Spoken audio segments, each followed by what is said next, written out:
Many people think of Monty Python as the Beatles of comedy. Yet, might the Beatles be considered the musical equivalent of Monty Python?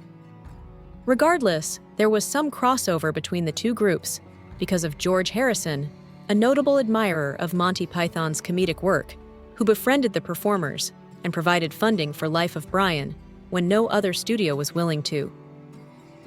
Among the Python members, Eric Idle was the closest to Harrison. Idle went so far as to say that the ex-Beatle had saved his life and helped him overcome his despair.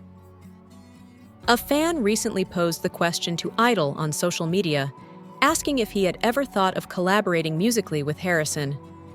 Along with his involvement on Life of Brian, Idle filmed 2 music videos for Harrison. One of these was the 1977 video for Crackerjack Palace, which bore a striking resemblance to Python's work. Although he didn't mention it, Idle did really collaborate with the legendary musician on the song The Pirate Song. Idle did some promotional recording for his friend's 1975 album Extra Texture and had a hand in writing this song from the album, lending his voice to a passage where Python's Pepperpot character is heard. Harrison agreed to make a cameo appearance in a special Christmas episode of Rutland Weekend Television, Idle's sketch comedy series set in a rural TV station.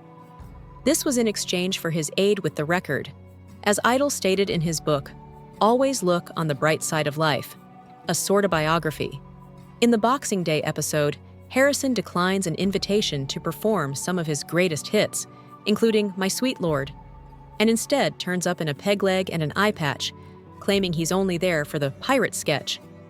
In a part titled George Harrison Sings, he appears to give in and emerges dressed as himself, strumming the guitar.